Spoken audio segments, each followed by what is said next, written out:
Sur les rives du Maroni, ce lieu est depuis des années une des décharges sauvages de Maripasoula. Francisco Rodrigues da Silva, un Brésilien qui vit dans la région depuis près de 30 ans, a décidé de nettoyer la place. Il y a beaucoup de gens qui viennent jeter ici ces poubelles. Ils jettent sans aucune protection, sans emballage.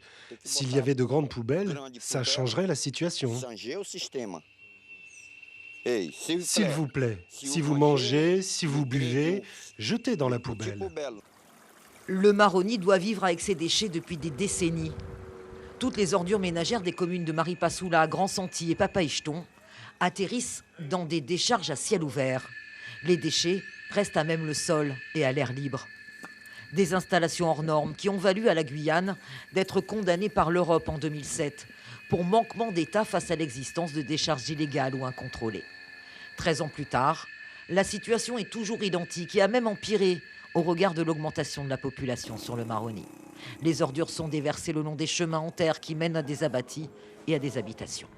La déchetterie, là, bon, si je peux parler de déchetterie, déchets sauvages, il faut utiliser les mots, c'est à proximité du bourg, à l'entrée du bourg. Et il est nécessaire à ce que l'opération puisse avancer rapidement pour éviter qu'il y ait ces déchets sauvages. Cette équipe gère pour la CCOG, la communauté de communes de l'Ouest guyanais, le ramassage des ordures ménagères de Papaïcheton. Les moyens sont encore rudimentaires. Un tracteur, une remorque et des gants. Les éboueurs ont ici beaucoup de travail.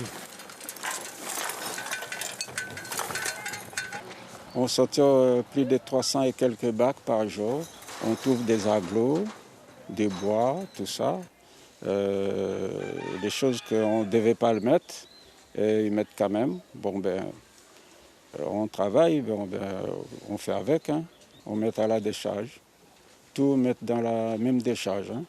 Donc voilà, et quand c'est trop plein, il y a un bulldozer de la commune qui pousse pour la CCOG. Et puis il laisse la place et puis on remet encore. Pendant 3 semaines, ça replein. Les bulldozers poussent encore. La gestion des déchets est aujourd'hui une des priorités sur le Maroni. Le fleuve et ses berges témoignent de la pollution. Des citoyens veulent changer les choses. Une association, Fleuve d'hier et d'aujourd'hui, a été créée. Avec les jeunes de la commune, Donden Pinson multiplie les actions pour sauver le Maroni de tous ses déchets. On a regardé le fleuve et les gens, c'est vrai qu'ils ont tendance à jeter dans le fleuve puisqu'ils ne voient pas sous l'eau. Donc c'est devenu un peu leur poubelle. Donc du coup, ce constat nous a permis d'essayer de mener un certain nombre de projets pour tenter de les rappeler à la raison.